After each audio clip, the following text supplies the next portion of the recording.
Welcome back to Sir Sketch-A-Lot. Today we're going to be going over markers, in particular die markers, a few of the different brands, and just some of the basics of how useful they can be, and just to give you enough information to get the ball rolling, get you going down the road of sketching more and more. So let's just go over the drawing table here and we'll get going. What I want to do is first start out by just going over some of the brands. Right here we have Prismacolor Markers. This is probably, I would imagine, one of the most popular ones out there. It's been around for a long time. I know a lot of the pros in the industry use this, as well as a Copic marker. So here's the Copic marker. You can tell that the Copics are square as opposed to round, so they don't tend to roll down your desk as often, though they do quite frequently because of how they're shaped. I know that Prismacolor kind of put in this, I don't know if that's what this is for, this little ledge here to keep them from doing that, but they roll all over the place. Copic does have a 1-inch marker, and this is actually one of my favorites. They are fairly expensive. I think the Copic and the Prismacolors are both probably around $4 a piece, which I think is crazy. These I think are, I want to say they're like $7 a piece, but you can, and I do recommend that no matter what marker you get, that you get these refills. Okay, so this is a Copic marker refill, and these are like $8 or $9. But I think you can fill your marker up probably a dozen times with these. This is a Blick Studio, and so their markers are a little bit cheaper. They're still fairly expensive, but I really haven't noticed a big difference in the quality of these are alcohol-based markers, and so it's up to you which one you prefer. I know there's a bunch of other markers out there. Here's some that are, I don't actually know if that's the name, I don't even know where I got these, but they're a little bit of a flatter marker. They don't roll around as much. They do a great job. I think this is a neutral gray that I've got here. And then there's the Tria markers, and the Tria, I don't have a Tria marker here, but the Tria marker has a broad tip, and then you take another cap off, and then it has a medium tip, and then a fine tip. And they're pretty expensive markers, and I don't see too many people of them using them anymore.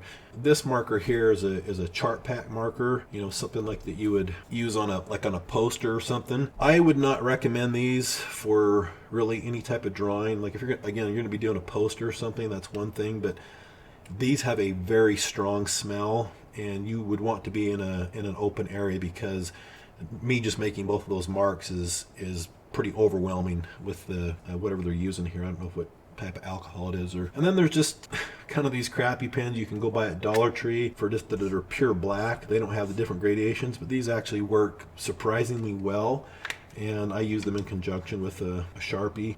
One other note to make is that, again, Prismacolor and all the different brands they have, this is a cool gray. I tend to prefer cool grays, but I do have some warm grays, and they are really fun to use as well. The neutrals I kind of don't use that much, but again, it's up to personal preference. These are the markers that you get off of AliExpress, and whatever company you're is, they're going to put your company name on there, so you'll see these all over Amazon and so forth. These are, you can tell they're kind of a rectangular shape, and these have a brush tip as well as a chisel tip, and these chisel tips are very similar to the Copic. If I go to buy more markers, and when I do, I will probably buy these, because you can always refill them with this other stuff.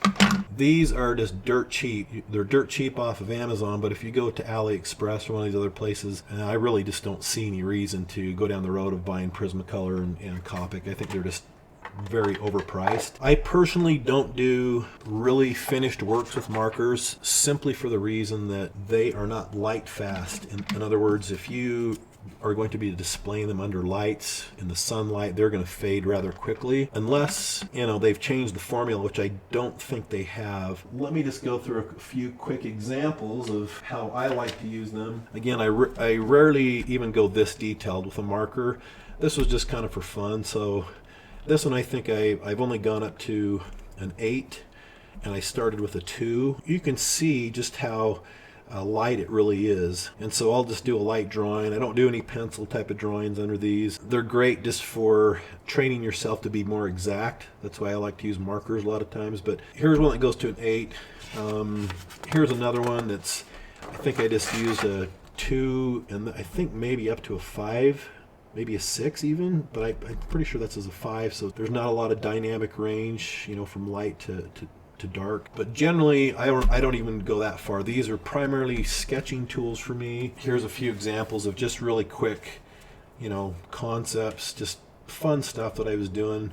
And I'll usually use maybe only 2 different marker shades. And that's where I recommend is instead of going out and wasting your money on getting every single shade of that marker, just go out and get 3. And I always write up here because they don't put them on the ends, but I have these are the warm markers. I have a 4, a 6, and an 8. Some people like going 3, 5, 7. I do that as well.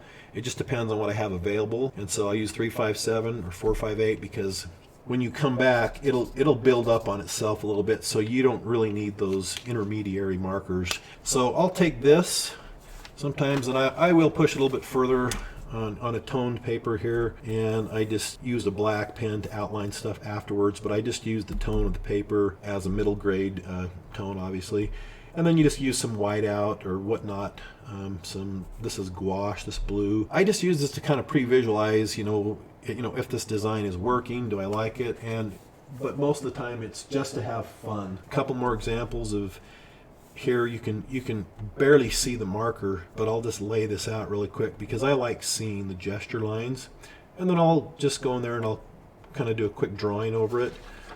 I'll do this type of stuff. Again, if I were to scan this in or photograph it, I can get rid of this gray marker easily and just have the line drawing. It sits there for a reason, and it's actually probably one of my favorite tools, if not the favorite tool I have, just to concept in or do sketching in. One other thing that I'll mention is the paper that is good for markers to be used on. Generally, again, everybody's gone to Photoshop, but you can go out and you can buy 100% rag paper.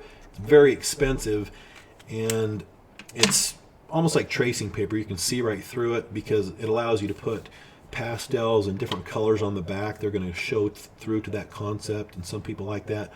But it does allow you to really scrub on the surface so you don't get these type of lines. They'll bleed together so you have a smoother tone. But again, it's very cost prohibitive. I mean, you can just literally burn through $20-30 worth of paper in a day, and that's why I don't use it. I did find something years and years ago that I really like, and it's this hammer mill paper, and it's 28 pound, 100 brightness, so we got 500 sheets in here, and the coating on this paper just makes markers just jump. It takes the markers really well. It takes virtually every medium, from colored pencil to pens and so forth. It's not really thick, and so it's you probably want to maybe find something better if you're gonna.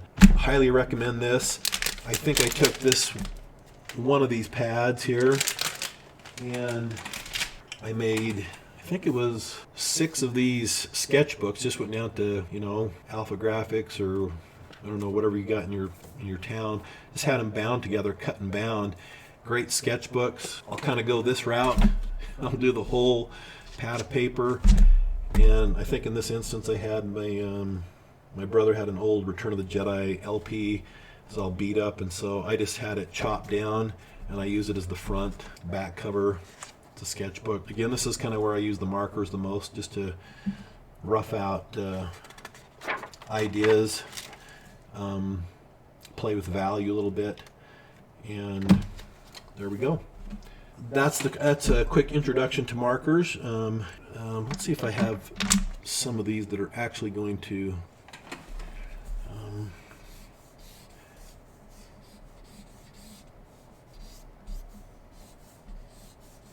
and this is kind of just where I really like to is markers to me have one similarity in painting that's similar to painting, is that it's easy to find to draw things when you have like a shape. Like if I just want to draw the whole shape of this nose, people struggle with noses and different things, and markers are great for building out form, because especially if you have those 3 values, if we take a shape like this.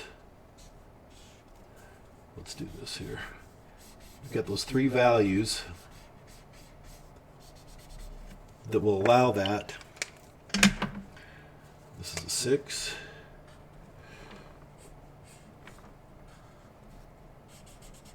It's a kind of pop off the page. And here's an 8. Man, that 6 was pretty dark. In fact, I'm starting to wonder if somebody put a...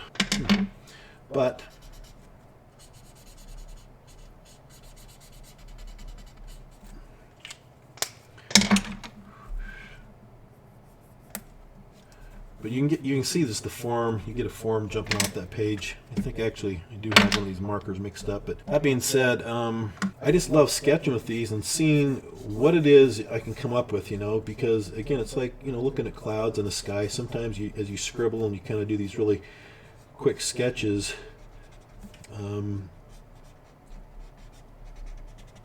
happy accidents happen, and I like them because I can actually, you know, if I wanted to, really break this down into the face into its components. I can actually draw voluminous lips here, you know. I can do the chin, you know, ear, the hair. And these kind of just, again, they're things I just kind of like to play with. So once I'm at that stage, I'll just jump to a little bit darker marker here. That does better.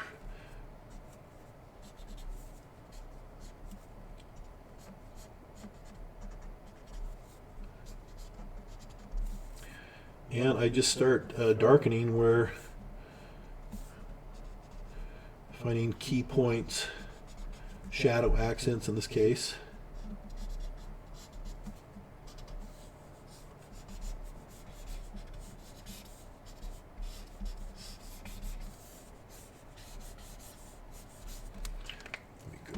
Darker one here.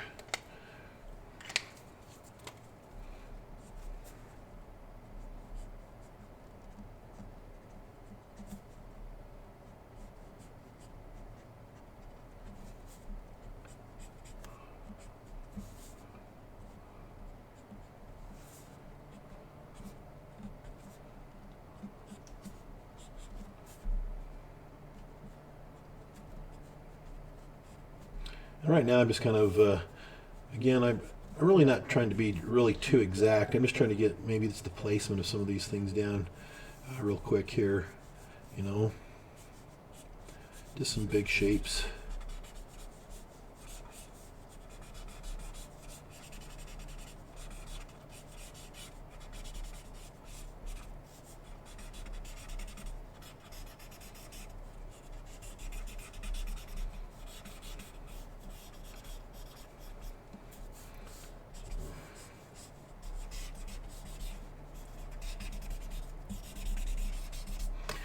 And that's just pretty much how the process goes. You know, I can jump over to an 8 and kind of see, do I really, this 8's really not that dark.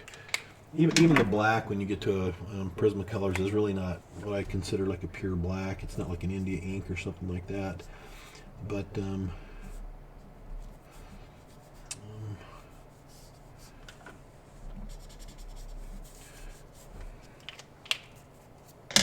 then I'll just go from there, and I'll see if I can just, you know, start finding, you know, things that I'll just take a black pen sometimes and say, you know, this is what I really want to do. See what this guy turns out looking like. I'll either take a ballpoint pen and see if I want to delineate any of these details here.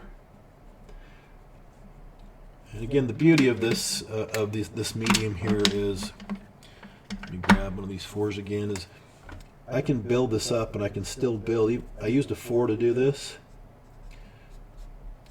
but I can still come over here again and add some different value to it, you know, especially if I want to start casting like where his nose is, you know, if he's got, you know, maybe a light on his face. So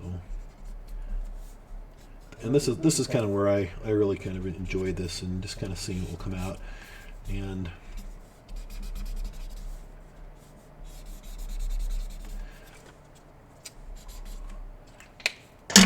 then we'll just jump back to the pen and or the marker, whatever. Depends on just whatever you like. My goal here is just to get you to experiment and to kind of have fun with this stuff and see what you can come up with.